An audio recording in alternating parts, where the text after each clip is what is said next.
Salam alaikum. Imagine-toi un instant debout, seul, sans téléphone, sans amis, sans excuses.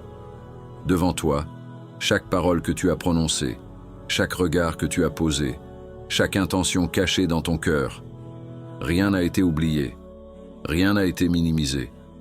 Et ce qui va peut-être te surprendre, c'est que certains actes que tu considérais comme normaux, presque insignifiants, apparaissent soudain comme lourds, très lourds. Des péchés que beaucoup de musulmans banalisent aujourd'hui, mais qu'Allah considère comme graves. Et si le vrai danger n'était pas de tomber dans le péché, mais de ne plus le voir comme un péché? Dans l'islam, la gravité d'un acte ne dépend jamais de l'époque, de la culture ou de l'opinion des gens. Elle dépend uniquement du regard d'Allah. Le premier piège dans lequel tombent énormément de croyants, souvent sans s'en rendre compte, c'est la légèreté avec la langue. Une parole lancée pour faire rire. Une information partagée sans vérifier. Une promesse non tenue. Un mensonge sans conséquence. Pourtant, Allah nous avertit clairement que pas un mot ne sort de la bouche sans être enregistré.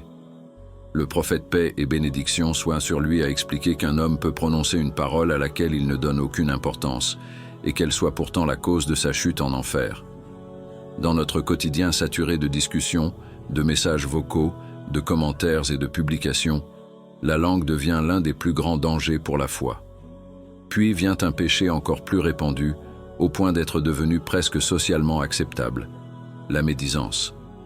Parler d'un frère ou d'une sœur en son absence, même en disant la vérité, même sans mauvaise intention.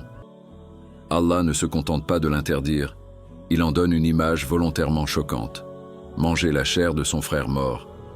Cette comparaison n'est pas exagérée, elle est éducative. Elle vise à réveiller la conscience.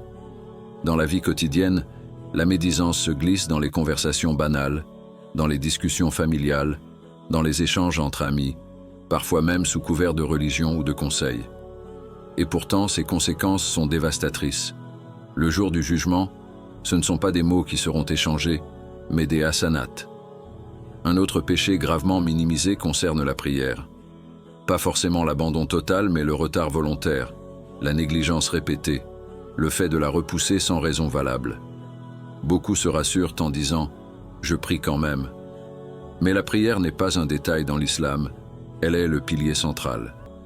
Le prophète paix et bénédiction soient sur lui a clairement enseigné que la distinction entre la foi et la mécréance réside dans la prière. Retarder volontairement la prière, c'est affaiblir jour après jour le lien le plus direct avec Allah, jusqu'à ce que le cœur s'habitue à la distance. Il y a aussi les péchés liés au regard et aux relations illicites, souvent justifiés par l'époque dans laquelle nous vivons. Beaucoup pensent que tant qu'il n'y a pas d'acte physique, il n'y a pas de réel problème. Mais Allah ne dit pas seulement de ne pas commettre la fornication, il dit de ne même pas s'en approcher. Le regard est une porte. Les messages sont une porte. Les intentions nourries en secret sont une porte. Chaque pas vers ce péché assombrit le cœur, affaiblit la foi et rend le retour plus difficile, même si la société banalise totalement ses comportements. Un autre péché lourd, mais souvent sous-estimé, est l'injustice. Elle peut être évidente, comme voler ou opprimer, mais aussi subtile.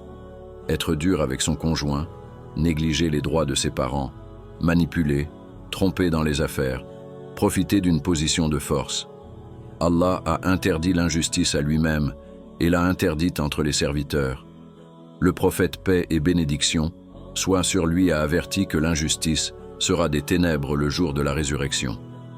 Et ce qui rend ce péché encore plus grave, c'est qu'il ne disparaît pas simplement par le repentir tant que les droits des autres ne sont pas rendus.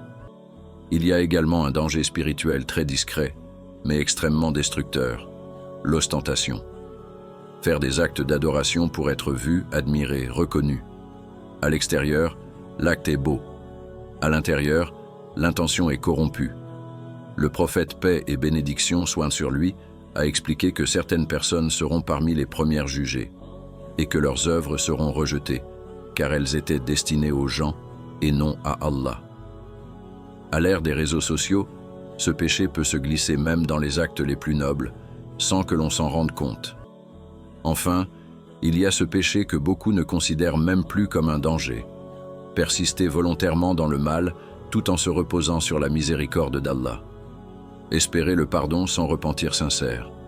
Dire « Allah est pardonneur » sans volonté réelle de changer. La miséricorde d'Allah est immense, oui, mais elle est recherchée par le retour sincère, le regret, l'effort, même imparfait. Transformer la miséricorde en excuse est une illusion dangereuse qui endort le cœur. À ce moment précis, l'objectif n'est pas de pointer du doigt, mais de s'interroger sincèrement. Quand ai-je commencé à banaliser ce qu'Allah n'a jamais banalisé? Le prophète paix et bénédiction soient sur lui a décrit le croyant comme celui qui voit ses péchés comme une montagne prête à s'effondrer sur lui, alors que l'hypocrite les voit comme une simple mouche. Cette différence ne vient pas de la perfection mais de la conscience. La bonne nouvelle, c'est que tant que l'âme est dans le corps, la porte du repentir est ouverte. Chaque prise de conscience est un cadeau. Chaque regret sincère est une miséricorde. Chaque pas vers Allah, même lent, est accueilli. Peut-être que cette vidéo n'est pas arrivée par hasard. Peut-être qu'elle est un rappel, un signal, une opportunité de réaligner ton cœur avant qu'il ne soit trop tard. Si ce message t'a touché, même légèrement, écris en commentaire ce que tu veux changer ou améliorer dans ta relation avec Allah.